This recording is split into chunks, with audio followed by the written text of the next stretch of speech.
So any reason why you came to Taiwan to do a surprise show? It was for free. Well, I don't have a work visa. Okatsuka, everybody. 我叫 Atsuko. But when did you decide that maybe I should put more energy into stand-up comedy and turn that into a full-time career? It was right after I graduated art school. It is a good art school, but it's still art school. You know art school, is they take off their clothes and they roll around on the ground. Right? Performance art. It's like that. I'm not gonna get a job. In one of the interviews that you said your mom has schizophrenia, right? And one of the voices that she heard in her head is that the Taiwanese government is trying to go after her. I was like thinking about maybe is your family part of the white terror victims? Yeah. 你是否已经尝试过各种丰盈感洗发精、活络发根的产品，成效却始终差强人意呢？因为这些产品的主要成分大概已经50年没有调整了，而且并没有直接针对问题来解决，所以效果并不理想。由理科太太携手哈佛、麻省理工、普林斯顿大学多位顶尖专家博士创造的全新活化发根品牌 intress 银翠丝，透过 AI 人工智慧及生物科技，在上亿种组合结果中打造出崭新且拥有颠覆性效果的 Porcelano 丝若浓活发分子，让数据决定最有效的成分，助你找回丰盈自信。现在上网搜寻 intress 银翠丝，收入Bailingguo专属折扣码 BLG100， 3入组以上方案每笔订单现折100元哦。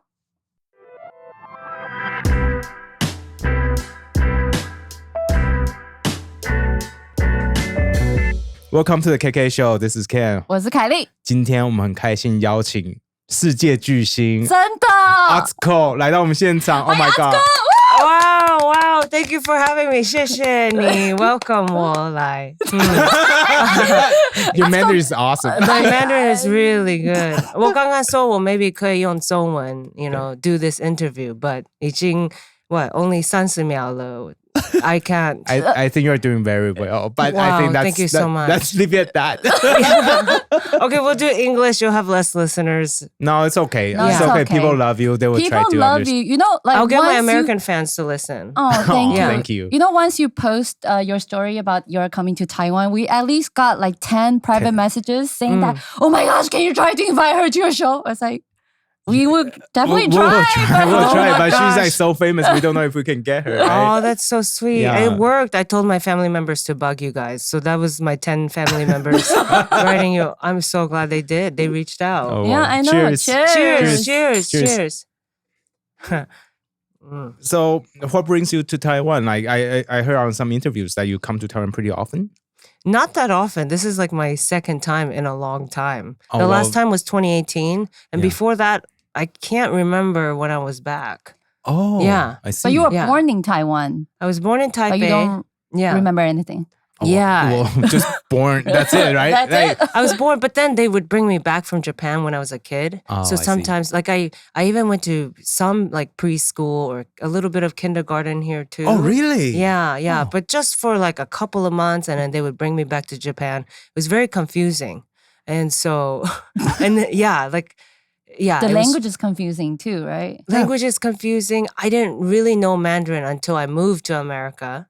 And then I was with my Taiwanese uncle and aunt. Oh, I see. They spoke Mandarin. So then I started learning English and Mandarin at the same time. Oh you my know? god! So before you went to America, like the only language you speak was Japanese. That's I right. suppose. Yeah.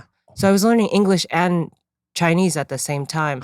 But Chinese, I didn't study it. I was just listening to my family talk. Oh, I see. And that's why, I can't do podcasts because we never had conversations like this, like fun conversations. No, it was just like, what do you want to eat? How was school? Very simple things. So, I yeah. see. Oh no, I thought I was gonna say like, yeah, all they do is ask you to eat. Yeah, Yeah, well, we that's all thought all that immigrant really. family do though. Like, Yeah. yeah, because when I was, my family and I, we moved to Canada when I was 14. Uh-huh. Yeah, and because my parents don't really speak. Oh, my dad was the only one who spoke a little bit of English. Yeah. So he was the one that's helping us out. But after we started going to school, after every time we come back, they can't really relate to what we're doing in school, right? So they can do is say, oh, you want something to eat? Yes. You know, right? That's such a big thing about moving somewhere or immigrating somewhere else, where you as the kid, they really try to build a better life for the kid, right? Yeah. So the kid starts excelling.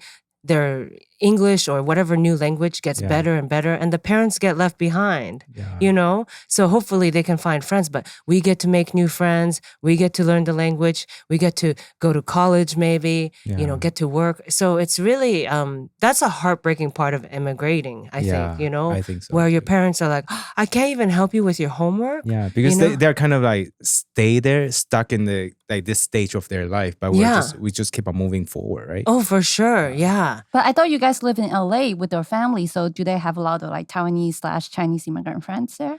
We got taken to church. Oh, right. I see. That's usually how the story goes. Right. That's how Christians get you, right? You're a new immigrant. They say, do you want friends? Go to church. Do you want friends, right? Do you want friends or not? So I do. Yes, I do. Well, so then you're about Jesus and, right? And then somebody born again over there. Like when I was in Canada, in Vancouver, there's like tons. Because moving somewhere is so hard. Yeah. You have to believe in something bigger, right? Right? So then, we became Christians and we were going to church. That way we had friends that, spoke the same language, ate the same food. There was a community. Yeah. And, free rides, sometimes field trips. We go to museums together or something, so, yeah.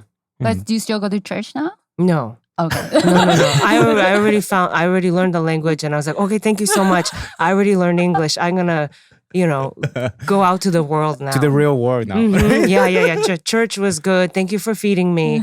Now, I'll go, Uber Eats, yeah. But do you feel bad that you continue with your new life, but your parents can't?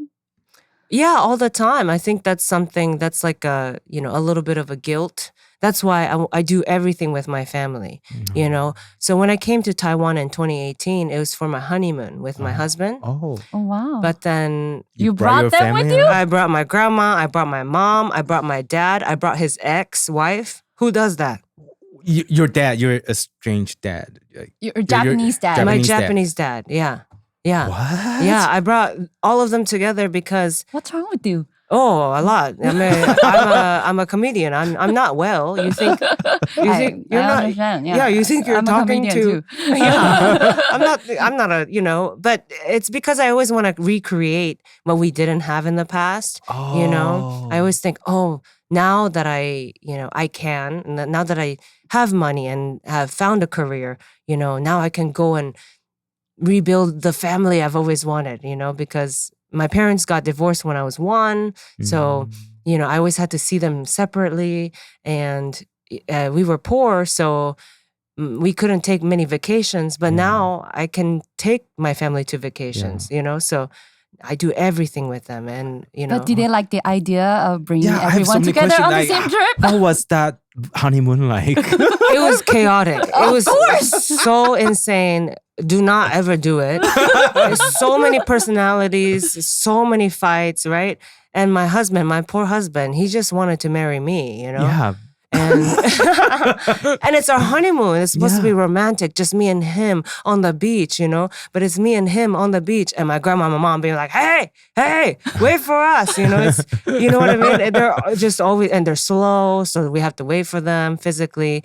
At the same time, my mom and dad haven't seen each other in like 20 years or something. Oh my God. So we had to keep them separate. What? So I was also like playing detective. But do they know that like each other is in Taiwan at the same time? Yeah, but it was just best if they don't see each other. So I would have to be like, okay, we meet at Taipei main station. Mom and grandma, we take them there. Then we put them on the train, send them to Taichung. And 30 minutes later, my father and his ex-wife will arrive at Taipei main station. And then we go to Hualien.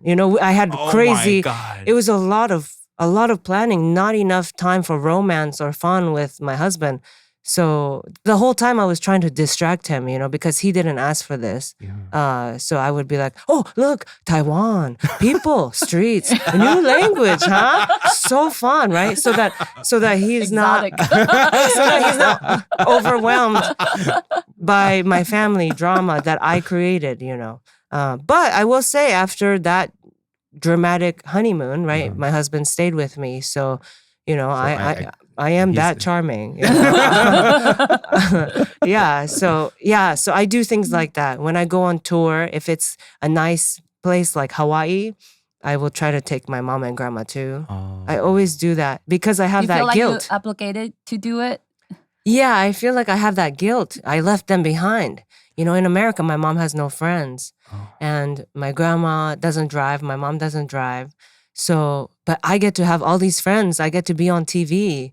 I get to have all these nice things, and so I always try to involve them. Yeah. But I listened to a lot of your interviews. Like you talk about your family story, like how your grandma pretty much kidnapped you and your mom to America when you were 10 years old. Yeah. And you guys live in a garage for the next many years. Yeah. Like I just can't imagine how your grandma was capable of such things because she's such a lovely and cute lady on your TikTok. I can't imagine she just like kidnapping you guys to America. She's a good actress. Okay, she's a good actor. Every Asian grandma is gangster. You know this. Yeah. They're all cute. They're very fashionable. They wear their cute little night market clothes. They're very right. They're but they're very smart. Yeah, they plan out everything, right? They plan out everything. Yeah, they have connections. Underground connections.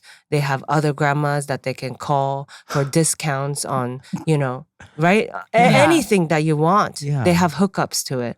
And that's how my grandma did it. My grandma kept these secrets from me about like moving to the United States, but she had already planned it out. She had made the phone calls to her son in Los Angeles, Do you know how long she planned this for? I mean, I don't think she had a lot of time, Oh, she's just like, time to go.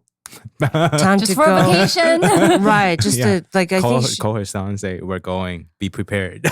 Yeah. I mean, they had been, I guess, talking to each other. I didn't know. She was saying, look, things in Japan, she was saying she doesn't see a future in Japan for us, because after my parents' divorce, my mom's mental health started deteriorating.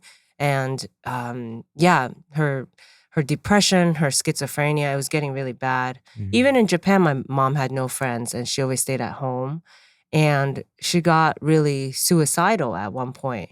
She wanted to hurt herself and maybe kill herself. And, she sometimes would like bring out a kitchen knife and, and sort of wave it. And my grandma just felt like she's older. My grandma's already older. My mom has mental illness. And so she thought, okay, I need more people, more relatives to help me raise Atsuko. And I have a son, and his wife in Los Angeles. Maybe it will take a village with Atsuko, And so she thought that would be better to have other people help. Do you know why they chose to stay in Tokyo even though they were divorced? Because it would be hard, right? They don't speak Japanese. They speak very little, yeah. And so, and, Japan is very xenophobic, especially at that time. As Taiwanese citizens, they couldn't, rent an apartment if they weren't Japanese citizens and things like that. So, again, my grandma pulled some gangster moves and, somehow you guys stayed there she got really close. She became really close with a Japanese man who was like in the neighborhood, and she had him apply for the apartment, for example. So she would do things like that. Your grandma is she's amazing. She's so cool. But it's also a little like she's also a liar, She's also a liar. That's what makes her amazing. Sure, yeah. But still, yeah, and so she would do things like that. Why did she stay there? Because to be honest, my dad had full custody of me. Oh, so she couldn't really just take you out of the country, or? Yeah, I mean, I should have lived with my father the full time. Oh. Yeah, and so my mom and grandma wanted to see me, for my mom, I was the only thing she had, right? Yeah. She has no friends, she has no community, she has mental illness, she can't work, she has seizures too, so she can't drive. For my mom, I am kind of her only thing, her possession, right? So I think my grandma wanted to at least give my mom that. The only way to try to see me is stay in the same neighborhood in Japan where I lived with my dad. And so that's why they stayed there. But did your dad oppose the idea of you guys moving to America forever? My dad didn't know. She lied to him too. Yeah, Wow. the dad had no say. And I love my dad. I think I'm closer to my dad than my grandma. Yeah. Oh, back Even then, right now? Even now. Even yeah. now? Even now. We're very similar. But your dad doesn't speak English, right? Not really. Yeah, no. Okay, yeah. so you guys communicate in Japanese. My sort of very second grade level Japanese. Yeah. But we're very kindred spirits. We like to laugh. We're very empathetic people. Even after my grandma lied to him and took me away from him, kidnapped me, he's not mad. He says, I understand why she did that. I understand, she loved you so much. I understand you're the only thing your mom had. So it was very sad for me, but, it was so complex. My dad didn't want to divorce my mom. He wanted to stay. My mom's the one that, broke it off. Oh, really? Yeah. Oh, I didn't know. I thought maybe your dad was under like pressure from his family side or something. There was pressure from his family side too. My mom really acted up. She was abusive to his 2 children already. And, she would throw things when she would have mental breakdowns. But did you remember all that when you were in Japan? Like, you were really young back then, right? Yeah. I was a baby when my mom was, throwing plates and, hitting my brother and things like this. So I was a baby, so I didn't know. But then I heard about it later. Oh, I yeah. see. My dad understood that living in a house like that for me, maybe it was not so healthy too. As a baby, as a young kid. My siblings didn't like me because of that, because of my mom. So they weren't very nice to me. So siblings are from the previous family of your dad, right? Right. Yeah. Okay. My dad was married before my mom. Yeah. And so my dad understood that, hey, maybe it is okay that Atsuko go live with mom and grandma sometimes. So he would give them, a lot of, he would let me live with them a lot. Wow. And then my grandma took advantage of that, right? She was like, she's sneaky. she's so sneaky. Wow. But like, Don't let her smile trick you. Yeah. She looks so cute though. Yeah. But did your uncle in America know that you guys were going to stay that long though? I don't know if he did. I don't think so. Did the grandma tell him that or no? Just say, oh, we're going for a summer vacation. That's it. Yeah, I wonder if he was surprised. I never asked him. I've been communicating with my dad and my grandma. I've been interviewing them separately for a different project for an American radio show these last 2 weeks. So I know this story very well because, yeah, I just talked to my dad about it, and then I just talked to my grandma about it too. Man. And so, yeah, there's like my uncle. I have no idea. If I were the uncle, I would be so like, what the fuck? I know. And it's like, what are you getting out of it? It's like, when you date somebody or maybe you thought you were just like hooking up with somebody and then, wait, did you bring a bag? Like, are you moving in? It's probably like that. It's like that. But I watched your documentary that you made a long time ago about your mom, your family. Oh, yeah.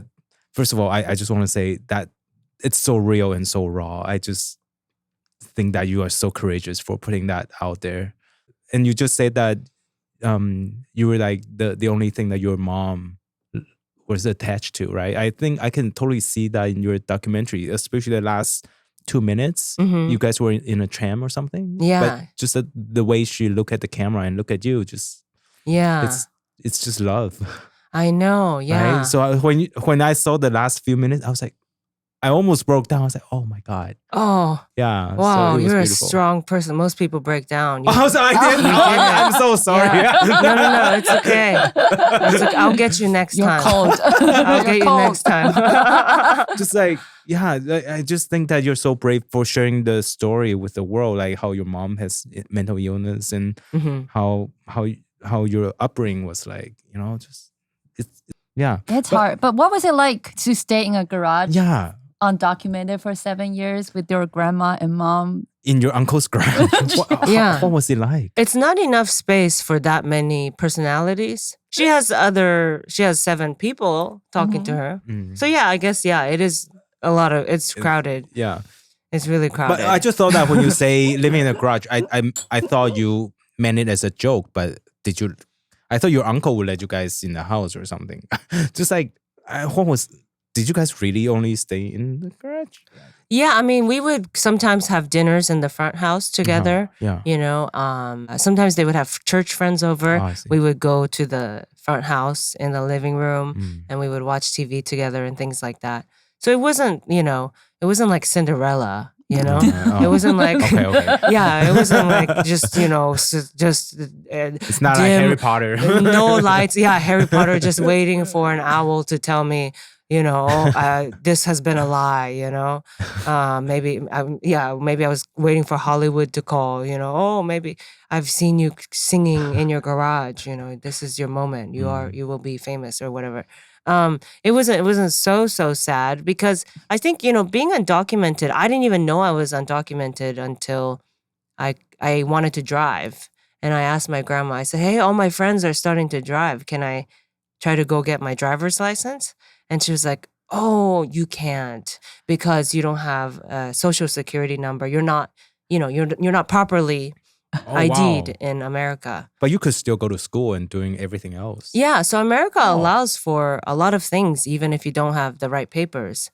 And which is cool. I think, even undocumented immigrants, I think they're Americans. They're still Americans, just with no papers. Yeah. You could go to public school up until college. You could take the bus, the trains, you can go to stores, you can go to the library. Yeah. You can go to the mall. You can do a lot of things, just not vote and own a gun. And I didn't really have interest in that, So I didn't really feel so outside. Well, I did feel outside, but I didn't know why, And I think that's just like a undertone of maybe why. Because I didn't know those facts, but I just knew something was off about our family. I mean, there was a lot off. So, yeah. But did they tell you that, you need to try to avoid troubles, otherwise you might get caught, we might all be sent back to Japan or Taiwan. We don't know, yeah. Yeah, there was some hints that my grandma would, like I got enrolled in Japanese school. So every Saturday we would go to, it's like cram school, right? Extra class. That's interesting. They send you to Japanese school. I thought they would send you to Chinese school. Schools. There is Chinese school. You could choose one Chinese or Japanese school. Yeah, but they send you to Japanese school. Yeah, I think to try to continue so that I can continue speaking Japanese.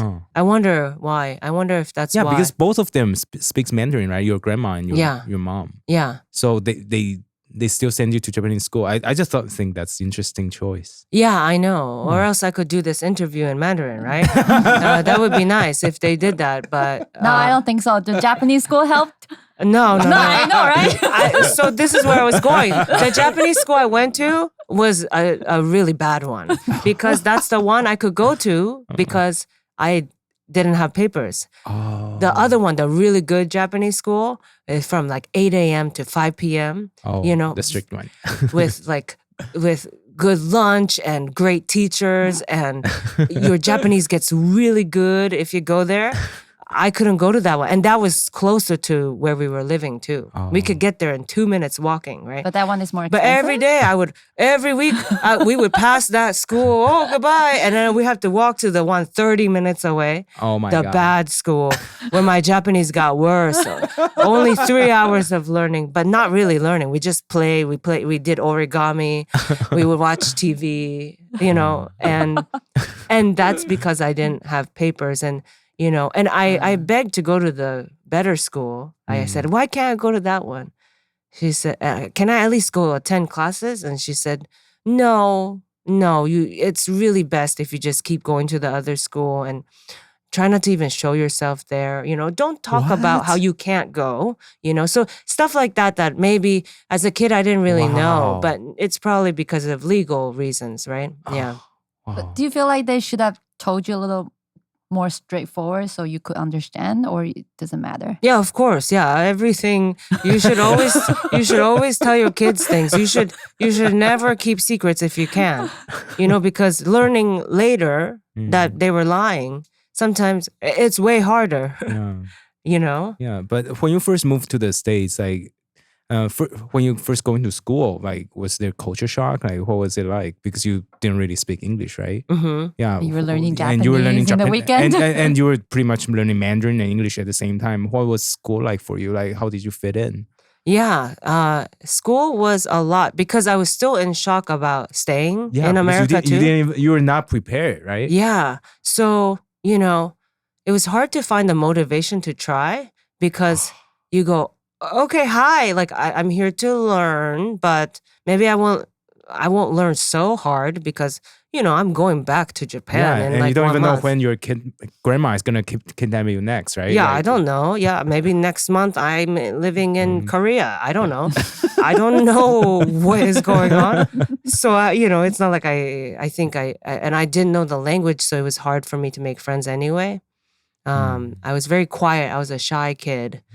It was hard in that, you know, I was just so confused. I was so confused. And then when I did realize I was staying longer, I was embarrassed to make too many friends because, you know, when you're kids, you go to each other's house to play. Oh, I see. Yeah. And I didn't want to show them how we were living. Yeah. And so it took a long time. Yeah. It took a long time for me to start feeling comfortable in the United States.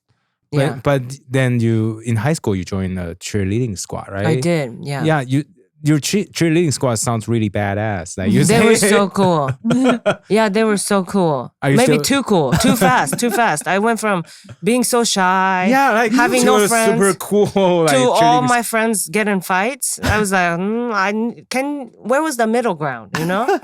Like, There's no middle ground. suddenly they were fighting people, protecting each other through physical fighting, you know? like cheerleaders. Yes, Yeah, these pulling were each other's hair and stuff. Wow. getting abortions during lunch, during school break, like lunch break. Like for real. They would go, Wow. one of them got an abortion, came back and finished the last class. That's really badass. So wild. Oh my god. These were my new friends suddenly. And so I still felt like a little bit of an outsider hanging out with them because I was like, oh my gosh, I'm so square. Like I'm so innocent compared to you, you know? Yeah, that was, But Too like, big they of a still jump. treat you like one of them, right? Like or do they yeah. say- Yeah, they would invite me to things. They would invite me to fights, you know. We're going to fight. We're going to fight the flag Did you team. join them I would just watch. I would hold their things. and be While- cheerleaders? Yeah. And you can do it. I'm not a fighter. I didn't, you know, but I'd be on the sides, be like, go, Juanita. Yeah, you get them. Yes, that was me. But holding their bag or earrings. Yeah. Yeah, that was so me. cool. Wow. But Yeah. was that the time you started to feel like, okay, you are really American part of the society or community? I think so. It was when I realized, okay, this is what it's like to have each other's back. You know, maybe I'll find it in a different group. Maybe this was too much for me suddenly. So, you know, I got to at least experience it, Yeah. you know. At first I thought it was church, but then I realized, oh, that's also not my personality, you know, and maybe A physical fight? that That was also not my personality. So it took a while sometimes it takes time to find your personality. You know, at first, whatever's convenient, you say, oh, maybe this is my personality because it's easy. It's right here. And you guys are already accepting me. But to really be able to be yourself in a situation, in a community, that takes longer, you know? Yeah. When did you realize that, hey, comedy is something that I really want to pursue after maybe graduating high school? Or when did you start realizing that? Yeah.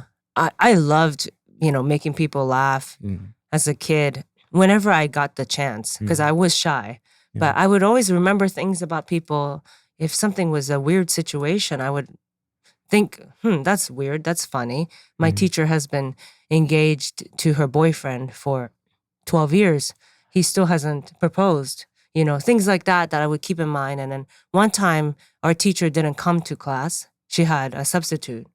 And one of the students in the class said, she's getting married. That's why she's not here. And I said, they've been together 12 years. There's no way he proposed now, or something like that. But I was a kid. We were kids, and everyone in class laughed so hard because it's such a weird, dark thing to say as a kid. As a kid, to know, like, he ain't proposing now. Like, it's been 12 years. For me to say that. So stuff like that, I loved doing, and because I love listening to people. I love the human condition. Yeah. So I knew that. But then I found out about stand-up comedy when I was maybe 13 or something. I was at church. Oh, that was early. And someone gave me a DVD of Margaret Cho's stand-up comedy. Yeah. And I went home to watch it, and I was blown away. I had never seen it before. I didn't know this was an art form, or a job that you could have. One person talking for an hour and people just watching, making people laugh, and learning things at the same time. Yeah. So I knew I loved that. But then it wasn't until, in college, I dropped out of undergrad school and went through my first breakup ever. So I felt like I was such a loser, my heart was broken, my first ever heartbreak. And because of the breakup, and also I dropped out of school, I was like, gosh, I'm just like such a failure, But when you feel very down, that's when you try things you've always wanted to try, right? You go, what do I have to lose? I'm already a loser.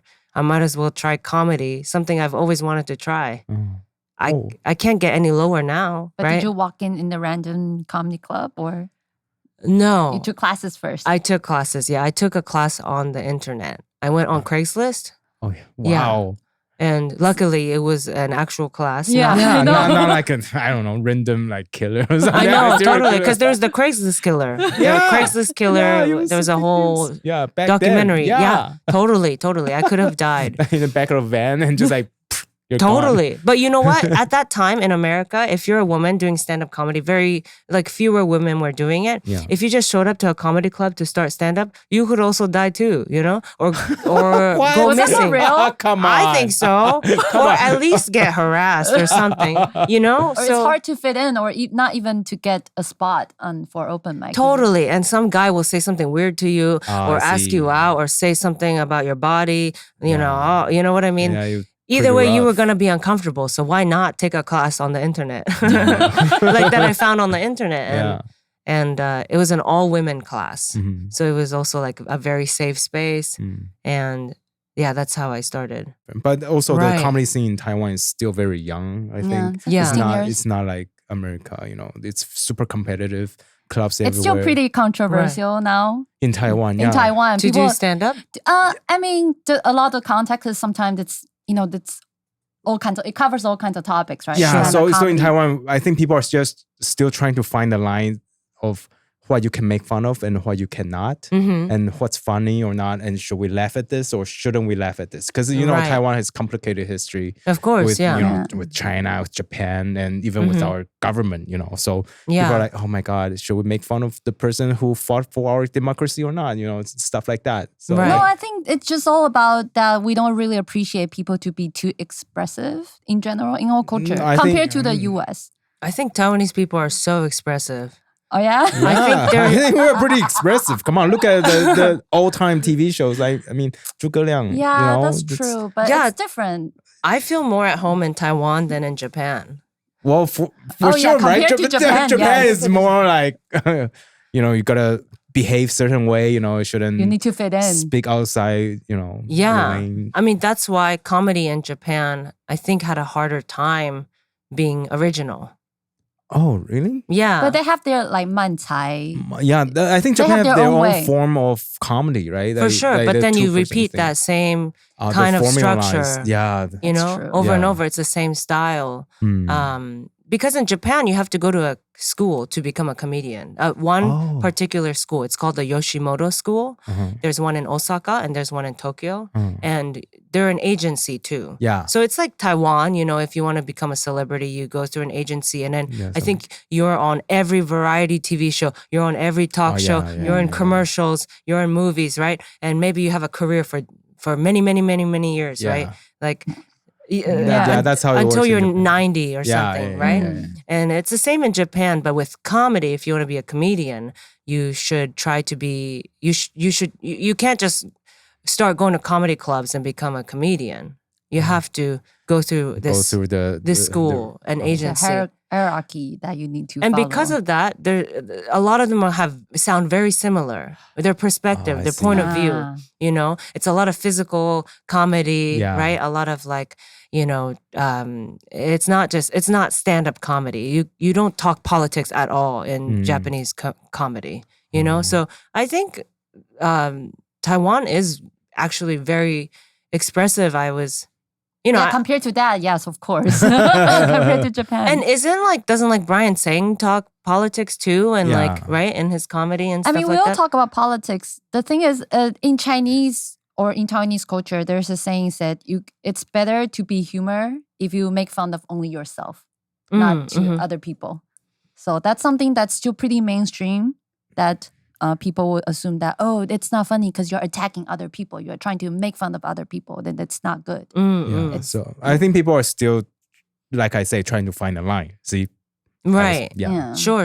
Yeah. Yeah, and then you can be different kinds of comedians that do different kinds of TV shows or talk shows. Yeah. You can be a political comedian. You just won't do maybe variety shows or something, right? You just do that. That's your own talk show on YouTube or something like that.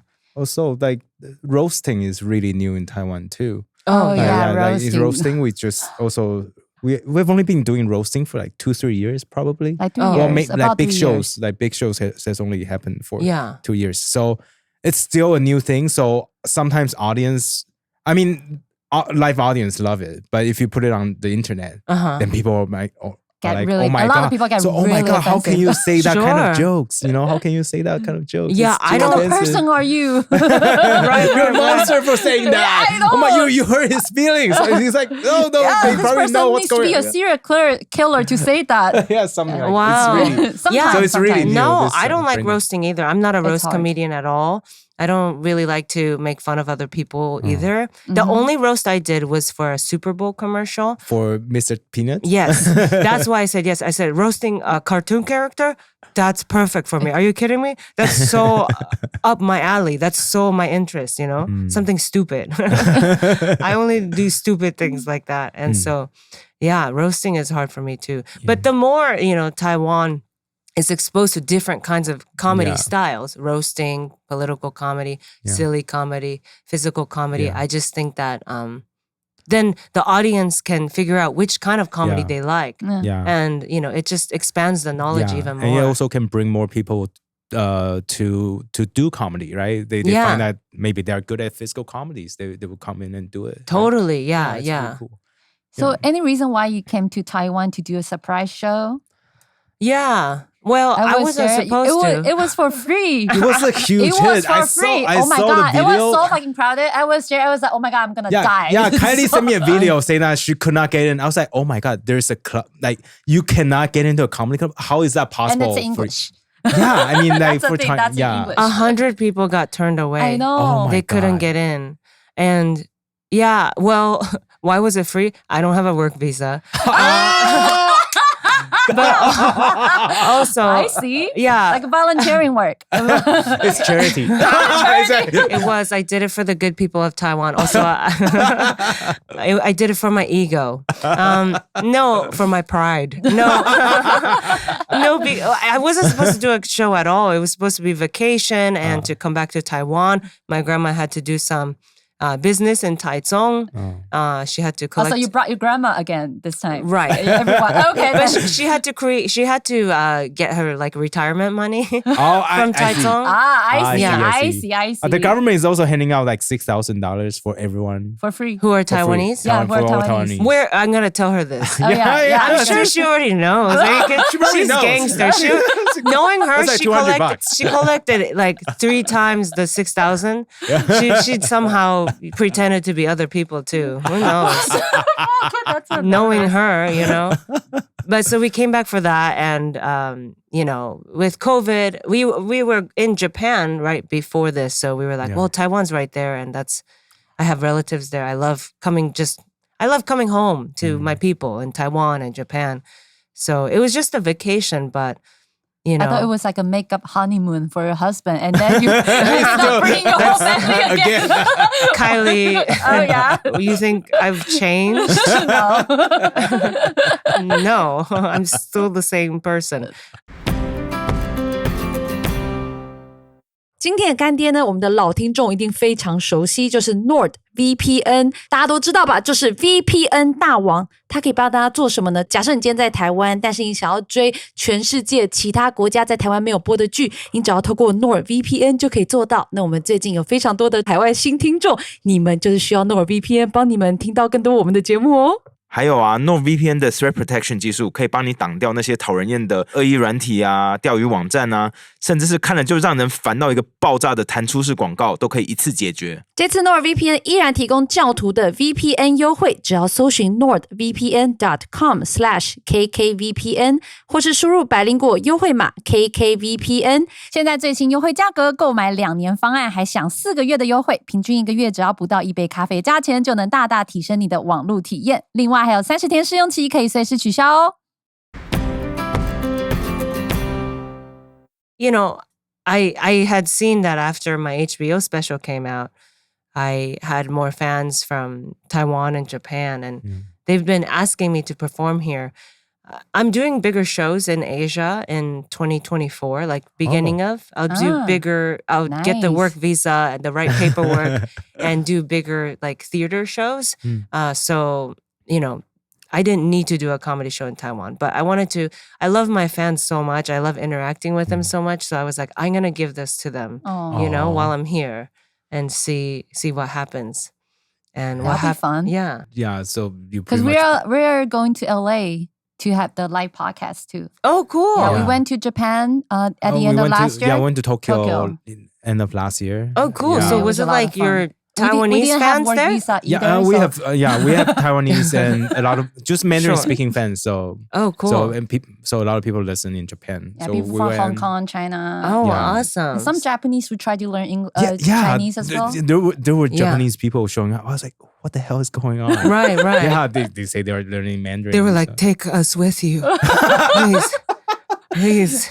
We keep telling them that we are not the proper way to but learn they're Chinese. like, they're so We easy curse a to lot. spot though. Like when everybody's laughing, they're like, Right. It's like, No, oh, yeah. you're Japanese. Yeah, they heard like the 2 words they understand. They're like, they said something bad. Yeah, Yeah. yeah. Wow, that's cool. I think, and so you did that for free too. Not in, Oh, we don't no, have to no. talk about it. Yeah. No, we just No. try to cover the cost of the venue because we rented Oh, a sure. spot right underneath the Tokyo Tower. Oh, uh-huh. So it was like a wedding chapel. It has like glass ceiling. When you look up, it's like the Wow, Tokyo that's Tower. so It's beautiful. It's really beautiful, beautiful. but it's really expensive. We're like, okay, we need some support, guys. Sure. So please help us cover that. So Yeah. we're going to Malaysia. So it's like in donation. July. Yeah, it's Oh. donation. Yeah. Yeah. Donation. Right. Charity. Charity, right. Charity for a wedding, please. You should have pretended it was a wedding. Yeah. No, not with them. So we're going to Malaysia in July, and we're planning to go to LA. And of course, you know, all the paperwork needs to be ready. So Sure. Yeah, this work time, visa. work all visa. that. Right. So we're Yeah. probably gonna be Well, you fun. don't going want to in just September. go No and charity. no, overstay your tourist visa and work It's anyway. like, maybe I will stay longer in case China, send missiles over. No, just Oh, kidding. sure. I Just mean, kidding. my uncle's garage is empty now. So, I'm just like, sorry, I have so many questions about the uncle. Like, does he have any kids? no, that's why my grandma was like, Oh. he probably wants to take care of somebody. And I'm like, that's not how it works. No. People don't have kids on purpose. They don't want to then, I'm free if another kid wants to come and, right, be my responsibility. But that's what she said. She said, your uncle has no kids. So I thought, he can take care of you. He would want to do that. I'm like, I don't think so. Are you close to him? I'm not as close to him. He's quieter. He's a good person. You But live in his garage for 10 years. for Seven yeah, years. yeah, and right, Wow. he's not a very talkative person. see. Yeah, he's just kind of like, That is so interesting. yeah. But where in LA? Are you going to be in Arcadia or something? Yeah, probably. That's a very I Chinese think part. so. Yeah, I I don't mean, know, my aunt lives in Diamond Bar. Yeah, Isn't it yeah. more Same Chinese, like Taiwanese, area same code. area. Yeah, I Yeah. don't know LA at all, but I don't went know. to community college there for 2 years, but in Orange County. Uh-huh. Yeah. Okay. Yeah, So- there's a lot of Asian A lot of areas that Asian. you could do. You could probably do a couple of shows. yeah, maybe. We Maybe don't know we'll- any venues, so we need to talk to To event agent- planners, yeah. agency, and Yeah, yeah, yeah. sort And to everything out see. for us. Yeah. But we don't know how big of the venue that we need to choose because we've never been to You keep on Been saying to that. America. She kept on saying that we need 1,000 tickets. Yeah, I was like, how can we sell 1,000 tickets Why in not? Why America? not? You could try. You could You go see? for it. Yeah. You see? I mean, Why not, We're, right? we're just gonna tell everyone then you'd that have we to- interview Atsuko and then how big we We'll are. just like have her like cardboard print out of Atsuko saying that she's here with us. yeah, I think you could. I think you could. I mean, then you'd have that goal that you have to fill, right? Yeah. Yeah. Yeah, that's what I've been telling him. Fine. Okay, okay. I always I'll say try. go big, Mm-hmm. Yeah, but when did you first start dedicating your most of your energy in stand-ups though? Because I Yeah. know that you try your stand-up and then but you went to college after, right? To finish Art up your school? art school. Mm-hmm. But when did you decide that, hey, maybe I should put more energy into stand-up comedy and turn that into a full-time career? It was right after I graduated art school. Oh, what? Yeah. You didn't even bother with like what you learned from art school? I was like, well, I didn't learn anything from art school. What? You did? It made me panic. I was like, oh my gosh, I learned no skills here. It's I a need pretty to good get art good school. at something. It's What? a pretty good art school. It is a good art school, but it's still art school. You know art school. It's like a very experimental art school. So it's just like, some people's like main project to graduate, for example, is they take off their clothes and they roll around on the ground, like there's art like that. Wow. You know what I'm saying? Yeah. It's Right? like performance art, right? Yeah, Yes, it's very- like performance art. It's very modern, ultra modern. I don't Some people understand it. put paint on their elbows and then they dab the canvas, right? And that's What? that's how they graduate. It's like that. I'm not gonna get a job. I was like, oh my gosh, what did I just, you know what I'm saying? Yeah. Yeah. So then I panicked. I was like, I like comedy. I've been doing comedy. I didn't get to focus when I was in art school because I was, peeing on the floor. Did you really do that? That wasn't my project. Oh my God. So you were did that. helping your You friend did as it. charity. Here's the craziest project that I saw, okay? One girl brought in a huge, big rock, huge, heavy rock. She had to get like 4 workers to bring in the rock to put in the center of the classroom, right? On like a tiny, small table. Yeah. That was her project, right? I don't know what it symbolized. It meant something about life or death. I don't know. I don't know what the meaning was. And everyone has to go look at the rock, and talk about it. And admire it. Admire it. Talk about it like it's a science or something so important, right? What? And so we're talking about it. And then the table was so small. The rock tumbled. No way. And then it hit one of the classmates' foot. Oh, She had to go to the hospital emergency room. She lost her toe. No! Her pinky toe. I think it was that moment I said, I gotta focus on something else. I cannot. I can't. I was like, I can't with this art school thing, And so then so, and I know it's not that smart to go, art school isn't working out. I'll focus on comedy, because that's also wild. It's hard. But, I thought, okay, anything is possible. Again, anything is possible, Well, you know? anything is better than that. And the rock's falling on the toe. Yeah, I was like, oh my God. And we spent so much money to come to this school, only for, that is a traumatic thing to witness. I still don't know what the rock was, the meaning of it. Because she didn't even get time to explain it and it fell down. Yeah, I know. I was like, well, what is this, the meaning of life? Or what do you, And she's like, well, and it was like, don't. And it was like, Oh, fuck. I was like, wow, we spent way too much money to come to this school. But Yeah, and so that's when I started focusing more on comedy. Yeah. Mhm. Those are great materials. I mean, Right, from art the school. perspective of comedy, right? Yeah, I mean, I like art still. I like weird art like that. I just wouldn't recommend people go to school for that. I think you can start doing it in your home. But what is the LA comedy scene like for an Asian American female like you? Is it accepting or? LA, because I've been there since I was a kid, Yeah. I know LA so well. And a lot of the comedians in LA are not from LA too. They came from other places in the United States. So they're also like outsiders too. So LA comedy scene is actually very accepting. They're like, we're all new here. We all didn't grow up here or we weren't born here. And, Hollywood is already the industry is already so hard that at least with the community that I found with the LA comedy scene, it's a huge comedy scene, many different styles and pockets. But at least the one that I found, it's very accepting. Everyone understands the struggle, common enemy. It brings us closer together. Yeah. Right. So you don't get harassed or if was it hard at the beginning as you worried at the beginning? Yeah, if you do get harassed, now there is like movements around it. Now there's there's checks and balances. People will help protect you or find the right people to talk to fix it, to help fix it. But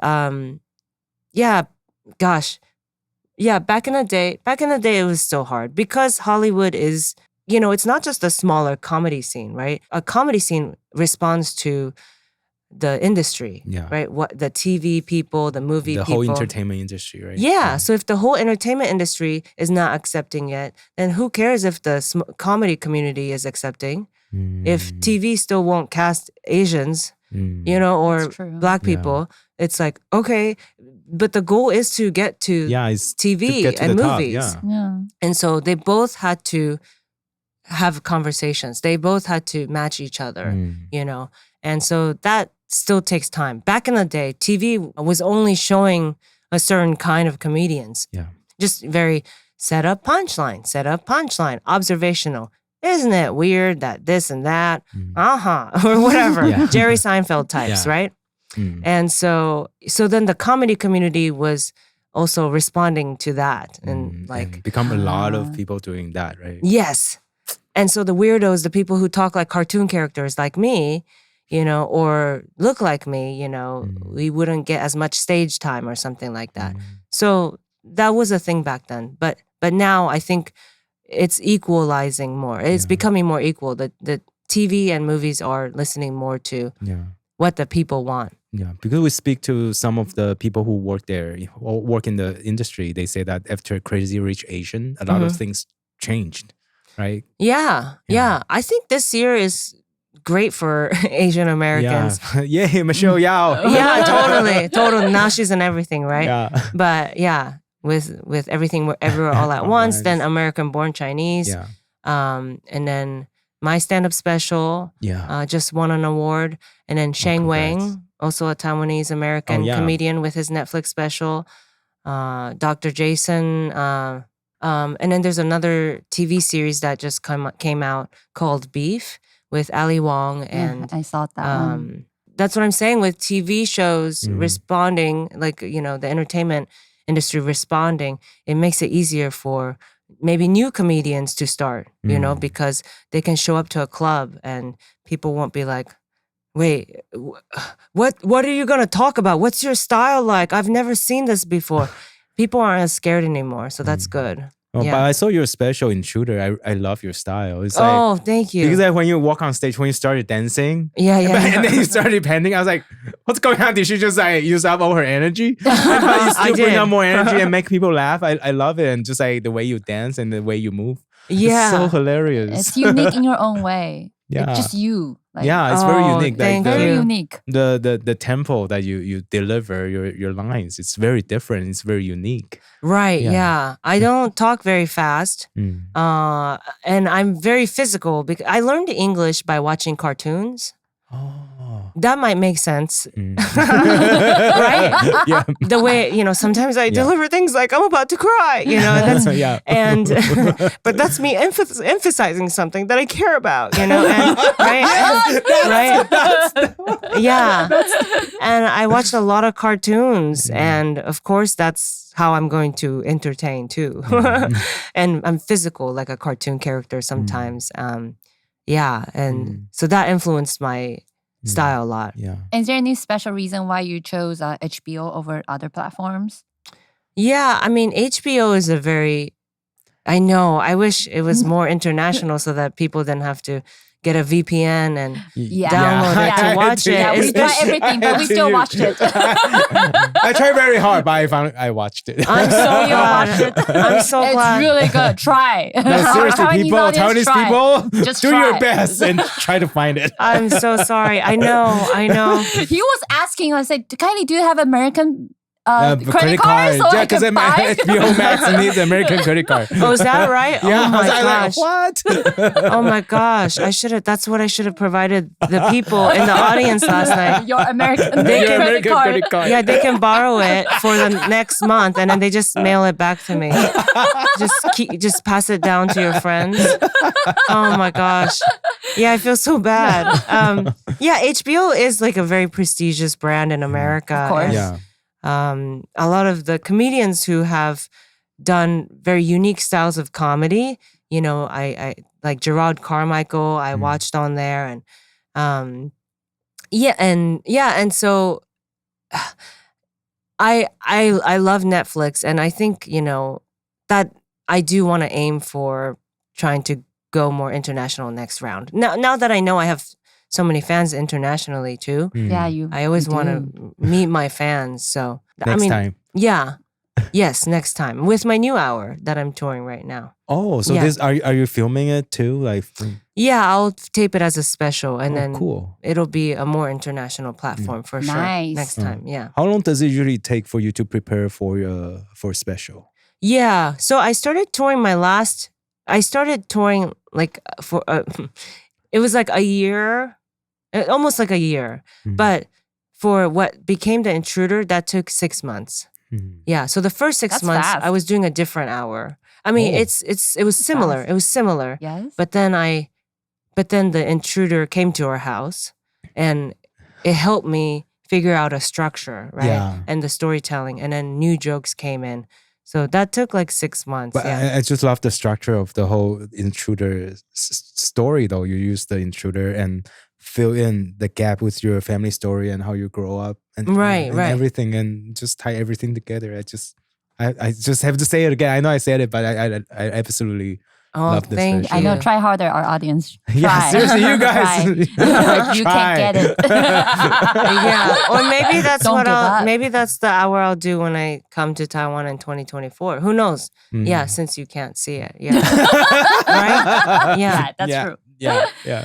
But do you have any anxiety, like really bad anxiety before your special? I know this is not your first one, but I'm preparing for my special this year, and it's gonna be my first time. I've been avoiding it for so many years. Awesome. Yeah. I know. And then people keep telling me, all my comedian friends telling me that it's gonna be like a really bad anxiety. You're gonna have suicidal thoughts, but it's gonna be okay. I was like, wow, is it that bad? That's so intense. Who's Right, what? just the Taiwan thing. Suicidal thoughts. Just a Taiwan thing, I guess. Is it I Asian really- thing? Yeah, I You don't need know. a therapist. What? Yeah. No, if it's No? what you've been prepping for so long and it's what you love doing, I think know. it's just going to be the most exciting night. And, for it to, you mean after you tape it and then you're waiting for it to come out? No, the before Before you go everything on the started. stage. When you were preparing, people said it was really bad. I told them, no, it's gonna, I'm really excited. I've been writing a lot of bits and Yeah. I've been sharing. I was so happy about it. And people said, no, because just the time hasn't come yet. It's gonna be really bad. Wow. So now I know that it's not. Yeah. It's just their problems. Okay. Just make good. sure you prep yourself and, the night is about having fun. I know. It's just about Nice. having fun. It's about celebrating everything you were prepared for. Nice. We can Yeah. see that when you're on stage, you really enjoy really your love it, stage yeah. time and you really love it and people can feel it. Yeah, and let the chaos happen. For me, I thrive in chaos. Some people. Oh yeah, last night don't. she was drinking water and put the water bottle on the chair and then spilled over and then spilled all over the stage and she just joked about it. It was really funny. Yeah. So that wasn't Yeah, it's just improvising, you know? Improvising. I think that like just embrace anything can happen, but that's part of the fun. So yeah, I don't think you should okay. Then I'm not contemplate suicide. bad. That's pretty intense. Yeah, but you know, And people were told me that, oh, you never been to therapy session, then you probably are not a real comedian yet. I was like, what the fuck? And I started to go last year for a few times. I was like, okay, now I'm a comedian. wow. Yeah. I'll tell you right now, I don't have a therapist. Oh, wow. Yeah, so I'm just raw dogging it. Like this is my Wow. real self. So scary, right? This is me with no help. You know, this is how I'm going out in the world. So No, I just it's saw more that- dangerous for the people I'm talking to. Because this is on the receiving unfiltered, end. original. This is me, original. Yeah. Wow, I just thought like people in Hollywood or in LA, everybody got a therapist or something. Just They do. Stereotype. A lot of them do. And I found out, like, I feel like one day I found out, all my friends, all my colleagues, Like movement. they Everybody's all have a doing it. therapist. I was like, what did you do this behind my back? You know, everyone had a therapist except for me. I said, was there a discount that I missed, you know? And yeah, and I guess it is important. It's stigmatized probably in some countries to, you know, admit that, it's not even admitting, but to seek, to seek, Yeah. seek help. Therapist. Yeah. right? Okay. I tried. It doesn't really. It helped a little bit, but not so much. I know it helps for some people quite a lot, but not me. Yeah. As long as you never use comedy for therapy. I think that's important. What? Use comedy for therapy? Yeah. What does that mean? Some what do you mean? stand-up comedians say, you know, when I do jokes on stage, that's my therapy. You know, like this is, it helps me. It helps me, you know, and my Detox sadness something. or something like Yeah. that. The audience is my therapist. Yeah. I don't think you should do that.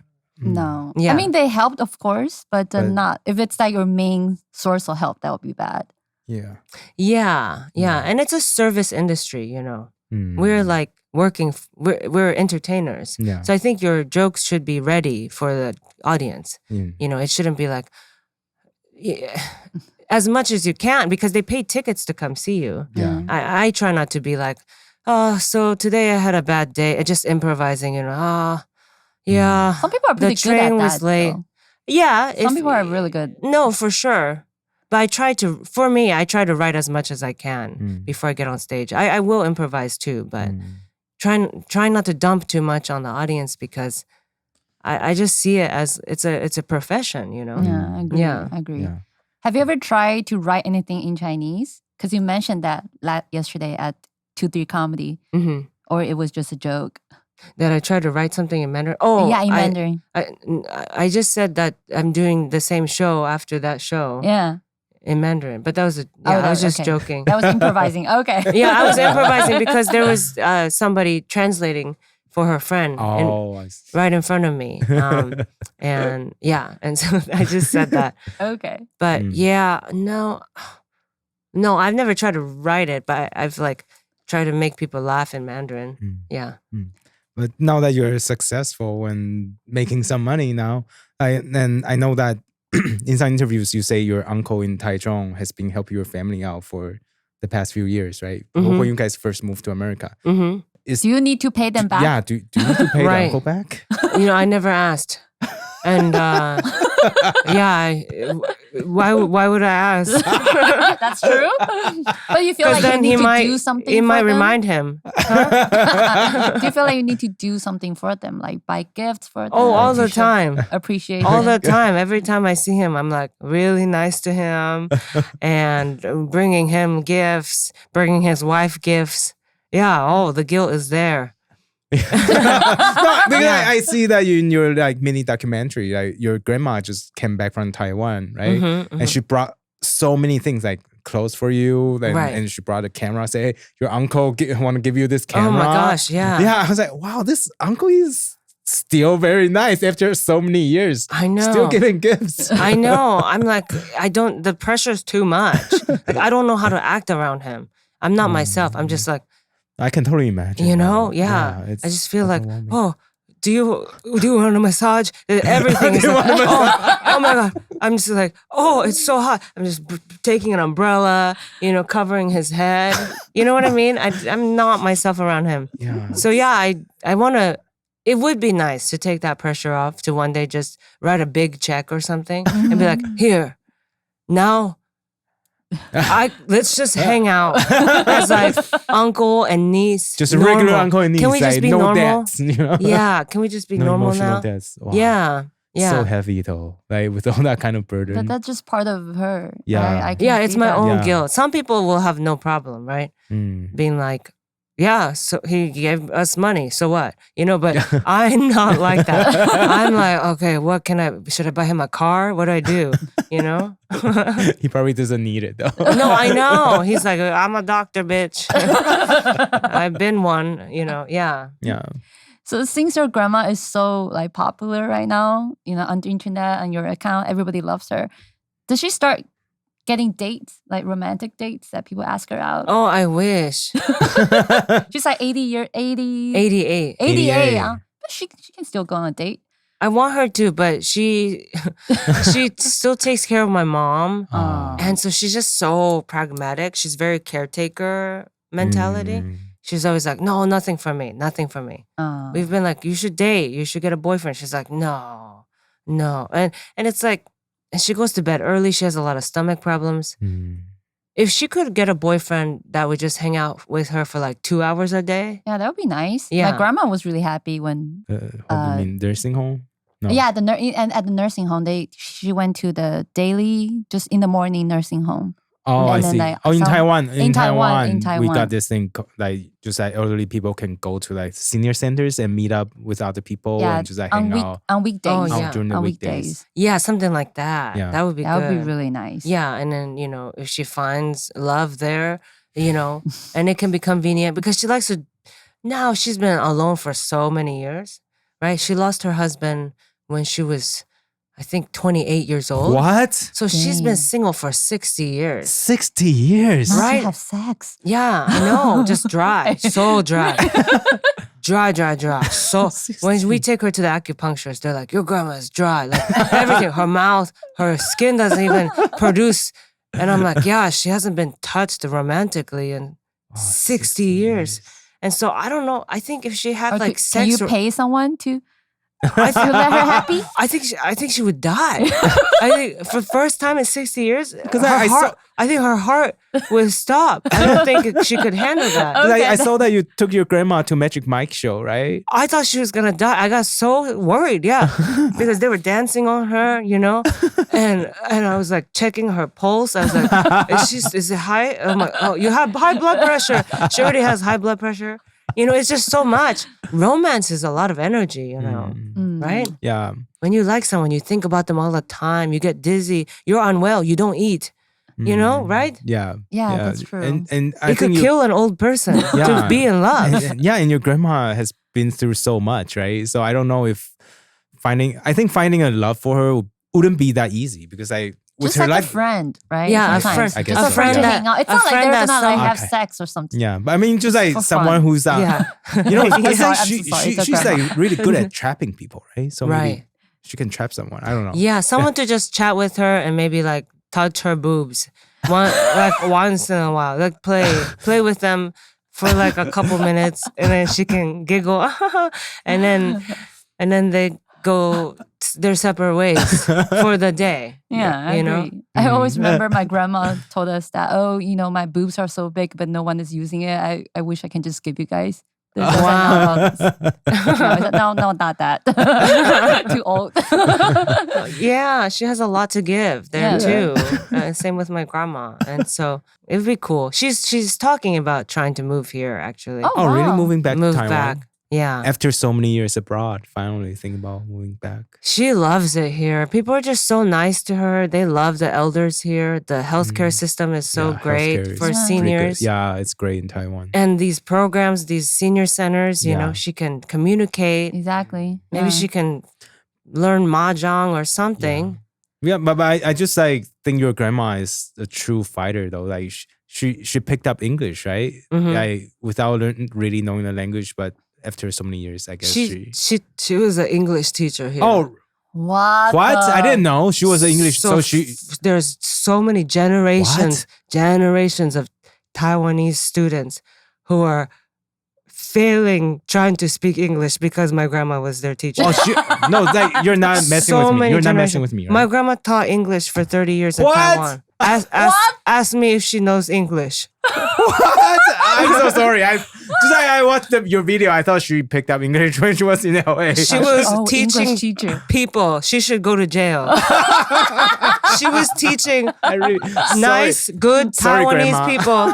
She was teaching innocent people in Taipei who wanted to learn English. Sorry, Grandma Lin. Bad English. So when you look around and you're like, oh my God, so many old people do not speak English, but they got education. Maybe grandma was their teacher. I don't know. Oh, wow. Yeah. Oh, you mentioned that in 2024 you are gonna tour Asia. Like, are there any details that you can share with us? Like, which cities are you gonna tour? Yeah. So I've been talking to my team, like my agents and stuff, and we're trying to do Taiwan, Japan, Singapore, Malaysia. Oh, cool. You know, the English-speaking Southeast countries, Jakarta, like wow. Indonesia, Nice. and maybe Bali. Because Aren't you your dad excited? is in Bali, right? Yeah. But he's also moving back to Japan too. Everyone's going back what's to their going on? home. I thought the reason why he moved to Bali was because things are cheaper and more relaxed there. For right? sure. But why is he moving back to Japan? So his ex-wife, who, you know, they still continue to live together. But she was my stepmom. She passed away last year during COVID. Oh wow. So in Bali, and Sorry. he just feels like now he's alone in Indonesia, and so he wants to go back to Japan where people are nice, and same reasons my grandma wants to come back to Taiwan. I see. There's a community, you know, healthcare is good. So everyone's going back to where they came from, except for me. My grandma took me to America. I'm still stuck there. So yeah. But you enjoy your life there, right? Yes. Yeah. Right. Oh, thank you so much, Atsuko, for sharing Thank your you so story. much No, for thank sharing you your for story. having I me. had No, such your a story good is time. And fascinating. you're so nice. Oh, thank you so thank much you. for coming here. Thank you. No, Yeah, thanks for having me. yeah, Y'all are the and- best. And next year, if you come to Taiwan, we'll definitely go to your show for sure. Yeah, We'll we will- promote the hell be out there. of it. Yeah, we'll promote. We'll be there. She probably doesn't need us promoting, but if you plan to get like 小巨蛋, like, you know, Yeah, the big- 40,000 seats. Oh, Yeah, we- oh, like definitely an will help you arena. out. Yeah. Help a little bit. We can help a little And 大家好, we start the Mandarin portion Okay, now. okay, Okay, let's start. all right. 好，我们开始讲中文喽。好，讲中文喽，讲中现在不用文喽。字幕喽。我叫 Atsuko. Nice. Okay. Good, very Okay. good. Thank you. 好，谢谢大家，今天就到这边喽。拜哦，太拜。好了。 Okay. There's this one question that I forgot to ask Atsuko, like because during some of the Sorry, I'm trying to make the No, it's presentation fine. nicer. yes. What did you forget? Oh, I forgot. Oh my god. Just like in one of the interviews that you said your mom has schizophrenia, right? And one of the voices that she heard in her head is that the Taiwanese government is trying to go after her.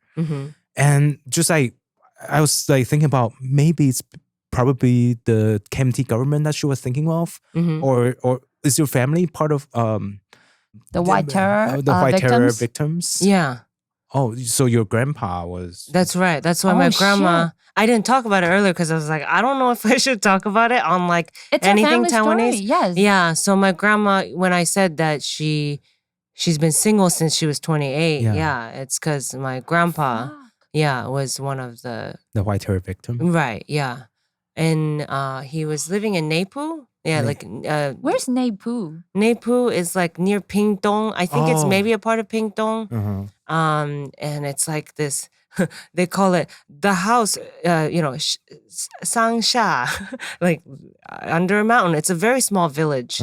I can find out, and message you guys the actual place. We'll look it up. But yeah, so that's where my grandpa's family was living with my grandma when they got married, and where my mom was raised, and my uncles were also living there as kids. But my mom was the oldest daughter. She was like 8 when they brought my grandpa's body back. Oh, they brought the body. Like, what was your grandpa's occupation? My grandpa was a veterinarian. Okay. He was an intellectual. That's why, because during White Terror, they go after intellectuals. Oh, sure, yeah. And even more, my grandpa's dad, my great grandpa, was in politics. So he was in like local politics, and his job was to look after like grains, the rice in the small village. But the party he was running for was whatever was against KMT at that time. Because I don't know if Green Party was around that time. I don't think it was Yeah, so around. it was just against KMT. Something local, like the local, Something local. grassroots movement, I guess. Yeah. And they had already started, messing with his like the amount of rice or something or grains, the amount of it, and to make it look like my great grandpa was messing up. Was stealing or something. But the elections I were see. coming up. Oh, And man. he refused to not run. He was like, I'm still going to run, and I still don't stand for KMT. And I think to teach him a lesson, they killed his son, my grandpa, my What the fuck? grandma's Wow. husband.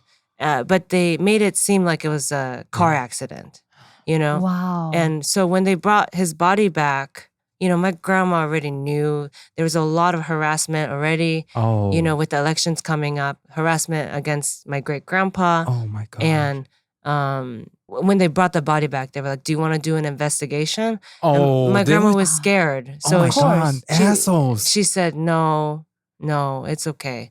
She was already scared, she said, Yeah. of, trying to cause more trouble. Yeah. And your mom was 8 years old back then. And she saw that. And so now when she hears voices in her head, all her when she has mental breakdowns or psychosis, it's that, Oh my it's God, it's the that KMT, scene, the KMT is coming to get us. Even in America, the KMT is coming to get us, And Oh.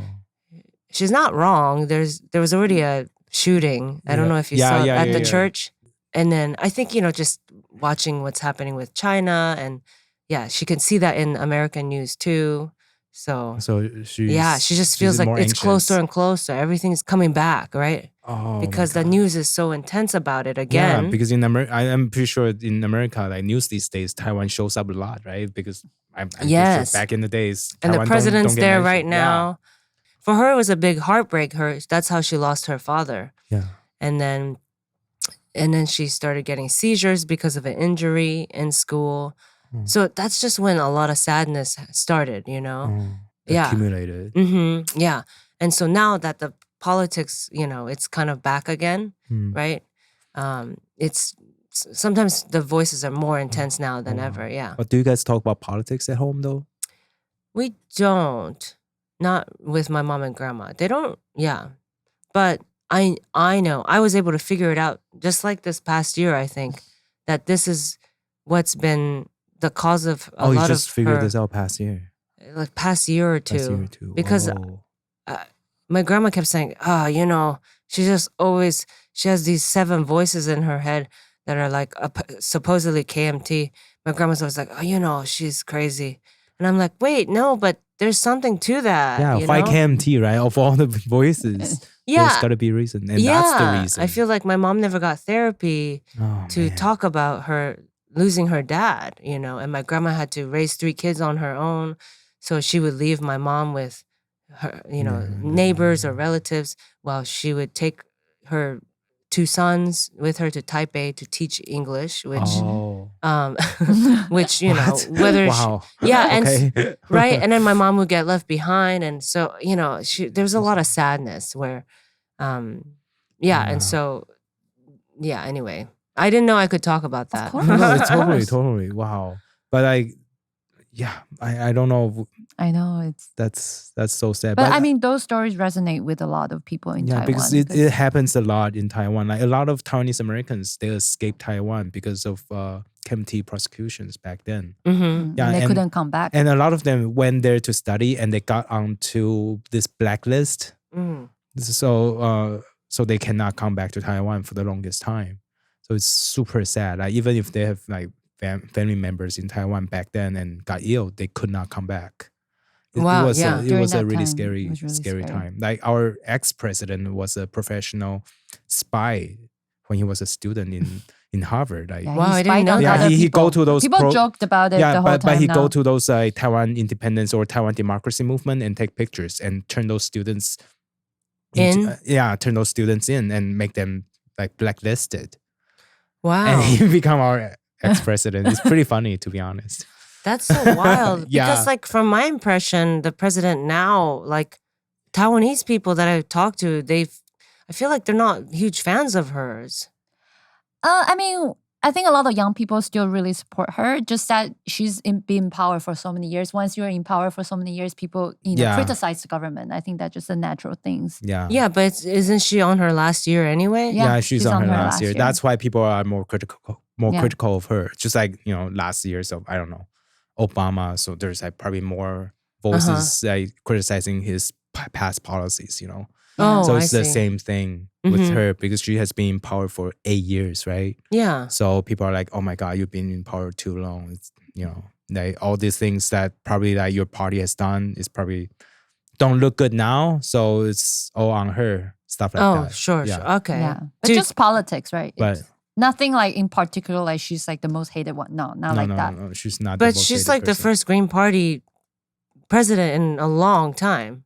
Yeah, the second one. Yeah, she's the first second one. one. Is 陈水扁. Yeah. And that was then what? 19... Like 90s, 98 or 99, probably. 2000. I totally forgot. Histories. Though. No, but that was like a long time ago. It was a long time it was ago. him, and then it was the professional student president, for 8 years, and then now it's Tsai Ing-wen for 8 years. Yeah. Yeah, so they That's take been a turns. I know. I bet it'll go back to KMT. I don't actually. That's nobody the knows. thing that with the China threat looming around, we don't know what know. the election is gonna be like.